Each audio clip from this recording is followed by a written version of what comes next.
I said, "Whoa, buddy, you don't eat that shit." He said, "You don't?" I said, "Not every day." We do like to drink too down in New Orleans. My first trip down to Gulf Shores, a guy recommended, "You got to come to the FloraBama. They got great Bloody Marys and they open at 10 in the morning." My kind of place. I stumbled in. This room was downstairs at one time, and that was our favorite table right there. Larry Brown didn't like it, me being behind him. I wasn't very trusting him. But I got up to the bar and ordered a cold beer. There was a gentleman sitting at the end of the bar and sitting on his beer. A few minutes later, he just slithered to the floor. Yeah, one of the patrons came along, picked his ass up, put him right back down. It's a friendly place. It happened again, he slithered to the floor, and sure enough, another patron came along, picked him up, sent him up.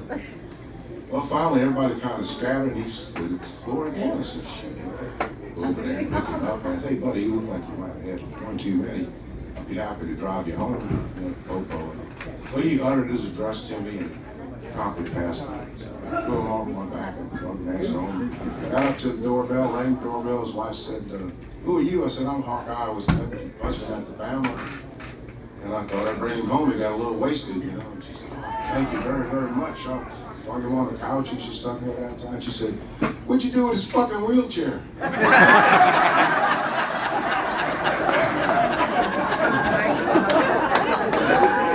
look around the room and make sure I don't do vision checks. You can't see the little fucking thing. One time I got ambushed in the parking lot, I had bumps and bruises from my knees down to my hips.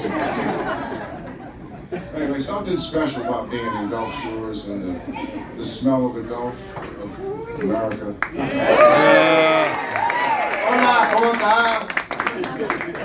And you don't really need Viagra when you come out here. At least I remember I'd open a condo, sliding doors and get that fresh breeze coming in. I remember one day I got out the shower and the old lady was sitting there buck naked, hand ties and I neckties in both hands.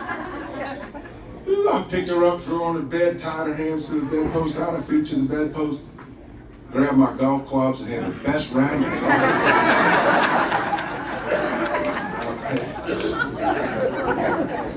Anybody lived through hurricanes before? That's a thing down here. But if you've had to sustain yourself at any amount of time with a generator, you get to learn the sound of your generator. Yeah. And as long as it burns nice and smooth, life is good. It's like picking up your kid from nursery. 30 kids could be crying, you can hear your kid through all of it. So it's after Katrina, we got the generator going, we got the fan going. I'm telling everybody, look, no washing clothes, no microwaves, no coffee makers, no dryers, and no appliances. I got the fan going, got my buzz wires, and all of a sudden the generator's going. I run into the kitchen, nobody's cooking. I run into the laundry room, nobody's doing any laundry. I'm trying to find out where this drawer on the generator's coming from. I run into the bedroom, there's the old lady with the vibrator. Sorry, old lady. As soon as we got internet back, I got on that eBay and I got a solar vibrator. I got this shit there. Then I came home from work one day, she's on the sofa crying her eyes. What's the matter? It's been raining for 5 days. Anyway, how much time do you need there? Yeah, exactly. Yeah. I guess one thing I'll tell you, I used to do this back in the day, is kind of a public service announcement for people that frequent the Bama, because the Bama is kind of like Disney World for adults. They don't give you little musky ears when you leave, because you get pulled over with EW ears. If now this is kind of a Jeff Foxworthy thing, so it's kind of like when you've been at the Bama too long.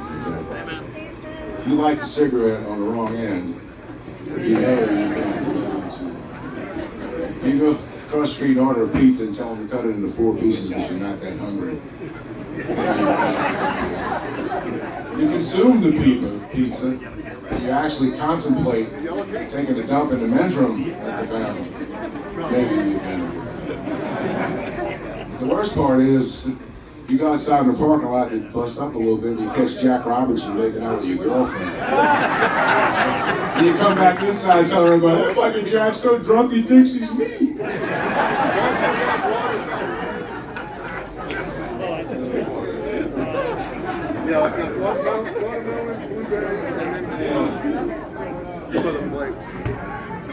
Katrina. Before Katrina, being born and raised in New Orleans, I really thought FEMA has something to do with Federal Emergency Management.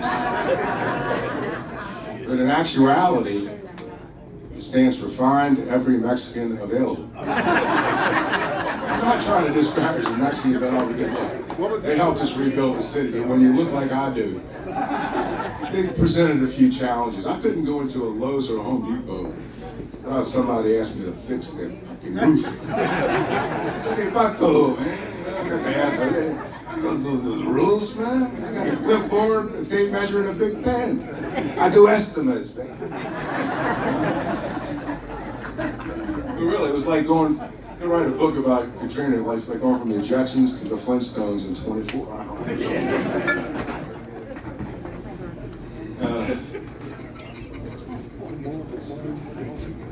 It's been a while. I kind of stopped doing this back in 19. My comedy career was a victim of COVID. There was no shots I could take, no jabs. And back in the day, I thought I was old telling everybody this joke when I first turned 60, but I turned 70 in September, so I'm really feeling it. I remember when I was first, my daughter went on her first date. It brought back all kinds of memories of when I was a teenager. I had just shit out of me. And she said, "Dad, I want to go on a date tonight." I said, "Where are you going to go?" "I'm going to go to the movie theater with Joey." I said, "Okay. So as long as you're home for 10 o'clock, we'll find a big date." Anyway, Joey comes to the door. And this is back when everybody wanted to be Vanilla Ice. I open the door, he's standing there, he's got the golden things and all that. He said, "Hey, Mr. Billy. My name is Joe. Is Melissa ready? I want to take her to the show." So she went on her way. Well, a few time passed, and Dad, I want to go on a date again. Where are you going to go? "We're going to go to a dinner and do something afterwards." "Okay, it's okay, as long as you're home for midnight." So what's this kid's name? "She's Freddie." Time passed. I was sitting in the kitchen cleaning my gun. And that doorbell rang. He opened the door. And I said, "Hi, who?" He says, "Hey, Mr. Billy. My name is Freddie. Is Melissa ready? We're going to eat spaghetti."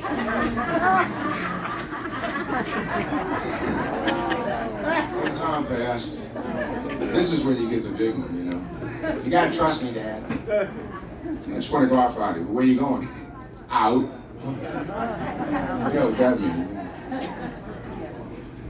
So I said, "Okay." Well, it's time. The doorbell rang, and I had to be at the kitchen table. Did I mention I got one of the cleanest guns in the beach? Anyway. The doorbell rings, I go up to the door and area, and it looked like Vanilla Ice all over the bed. "Hey, Mr. Billy, my name is Chuck. Is Melissa ready? Gonna take out the..."